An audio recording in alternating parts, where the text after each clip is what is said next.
Okay, so my evaluation system will be for a first grade teacher. And so for this evaluation system, teachers will be evaluated every year for the first 5 years they're at either that school or teaching in general. And after that, teachers will be evaluated once every 3 years. And so for the evaluation process itself, when teachers first start at that school, they will be assigned a peer mentor who will ideally be teaching a grade level similar or the same grade level. And this fits in with the Barth reading from ED 110 because that reading suggests that collegiality is very important for the culture of a school. And so by being assigned a peer mentor, hopefully new teachers will be able to communicate freely with existing teachers, and that will really improve the collegiality. The next aspect of this evaluation system will be the observations. And so the peer mentor will be one of the observers, and a member of administration will be the other observer. And their observations will take place over 6 days during the course of the year. The first 3 days will be teacher chosen, and they will be in the first half of the year, and they will be consecutive. And the other 3 days will be chosen by the evaluators. They will occur in the second part of the year, and they can be consecutive or non-consecutive depending on the preferences of the evaluators. And the final aspect of the evaluation process will be a portfolio that will be submitted by the teacher. And some of the components of this portfolio will be professional development paperwork along with reflections, which I'll discuss later on, and also lesson plans submitted by the teacher, which I also will detail further later on. Now I'll detail what the different categories of the rubric itself will be that the evaluators will use during their observation, and this rubric will be a big component of the evaluation itself. So the first category will be inclusivity. And so there are several different facets of this category.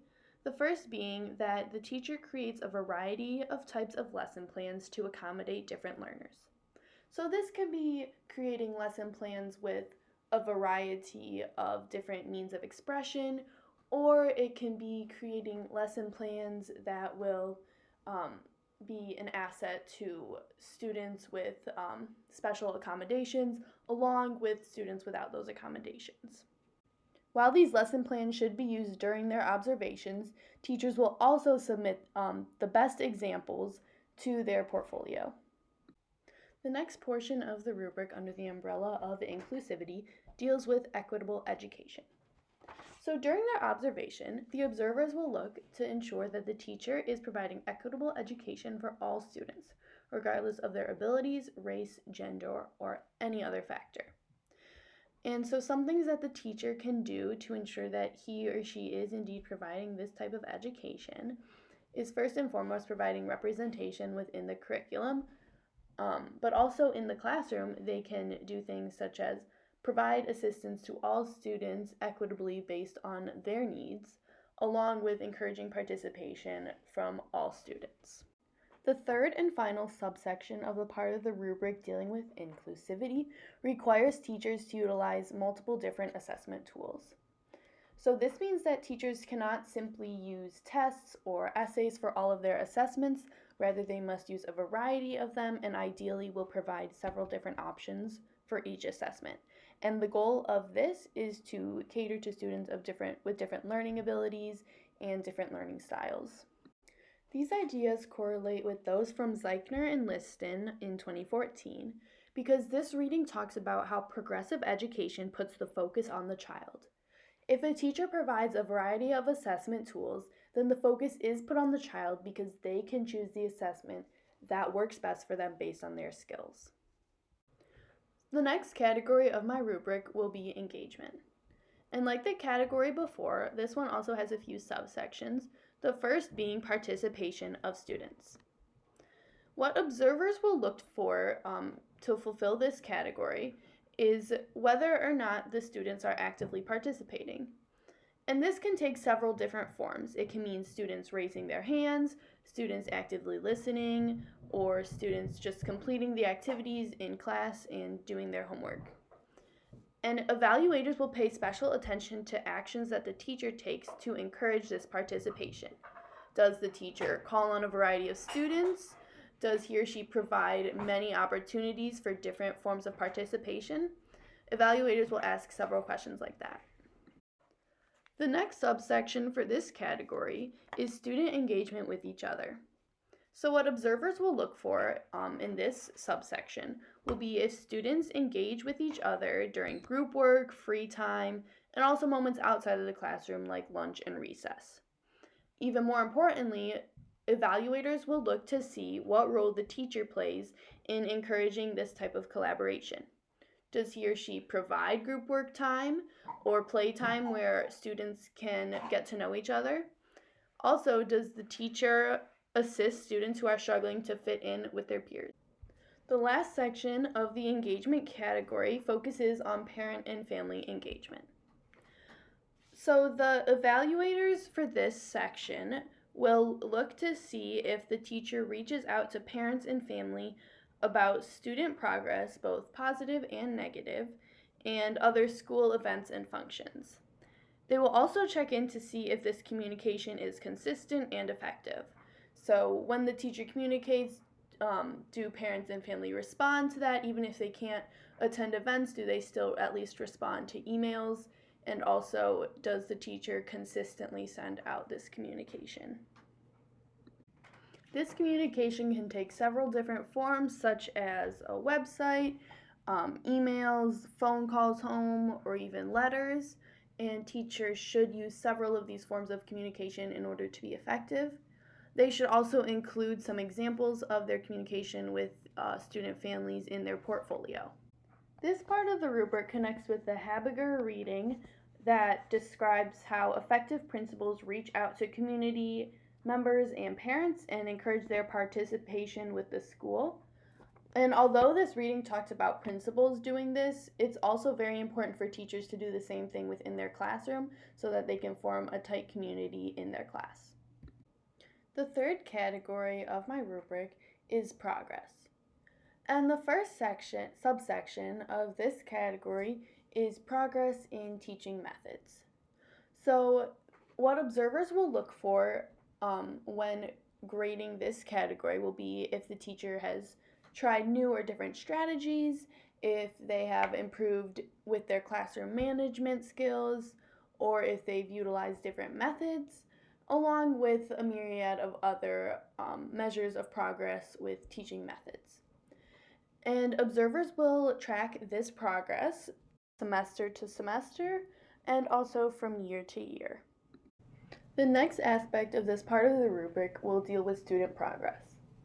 So to assess this student progress, teachers and their students will collaborate throughout the year to create a portfolio showcasing the students' work from the beginning of the year to the end of the year. And so evaluators will look at these portfolios to determine student progress rather than counting on test scores or grades. These student portfolios will be one other part of the teacher portfolio. And the last part of this section of the rubric will deal with professional progress. So what evaluators will be looking for in this category will be if the teacher has participated in professional development, and if they have done so, how have they utilized the knowledge they gained from this development in their classroom. So what teachers will do is they will write a short reflection after any professional development event, and that will go into their portfolio. If they also created lesson plans with ideas from that professional development, they can submit those or any other materials that they have created based on their professional development. The fourth category of my rubric will be labeled opinions. And the first subsection of this rubric will be student opinions. In order to compile the information for this section, evaluators will conduct brief and informal interviews with multiple students in the teachers' classrooms. In these interviews, the evaluators will ask questions like, how do you feel in your teacher's class? What type of information did you learn in their class? how comfortable are you in class, and so on and so forth. Overall, the questions will be formatted to get a sense for what the environment is like inside of the classroom and how the teacher promotes learning. So the next thing that evaluators will look at for this category is peer opinions. So this means that they will conduct, again, brief and informal interviews with colleagues of this teacher. And some of the colleagues that are interviewed can be suggested by the teachers, while the evaluators will select the other ones. And this is also true for the other people that will be interviewed in this category. And so some of the questions that they might ask the colleagues are, how does this teacher interact with you? Do they offer suggestions when it's appropriate, and are they collaborative? Again, this section is just meant to determine how this teacher works with his or her peers. And the final portion of the opinions part of the rubric deals with parent and family opinions. So evaluators will interview parents and family members of the students in the teacher's class, and they will ask them questions such as, does the teacher communicate with you? Do you see progress in your students' learning and abilities? And what type of community does the teacher create for the parents and family members? The fifth and final category for my rubric will be labeled support. And this category will mainly focus on the teacher supporting the whole child and their needs. So the first subsection of this category is basic needs. And as Maslow's hierarchy points out, people need their most basic needs, such as food and shelter, met before they can advance on to any other deeper level of needs, such as self-actualization or esteem. And this is very relevant to schools because students need to have those basic needs met before they can learn in the classroom and reach those higher levels. And of course, this is not entirely up to the teacher. It takes a myriad of other people to also meet these needs of the students. But for this part of the rubric, evaluators will look to see if teachers are doing what they can to help students get those needs met. So for example, teachers can work hard to make sure that the students are, eating their lunches and breakfasts if the school provides them, or taking steps to make sure students feel safe in their classroom, because these are both things that need to occur before students can advance on the pyramid of needs. The second part of this category is emotional support. Again, this is not entirely up to the teacher, but teachers do play an important role in providing that emotional support for their students. And some things that observers should look for when determining if a teacher provides emotional support is if students have the opportunity to do journal reflections or have another time during the day where they can express themselves in writing or pictures, and also to see if the teacher holds any class meetings that are very student-centered and allow them to speak their minds, or even just time where students can talk to the teacher one-on-one about any problems they might be having or any issues that they're experiencing currently.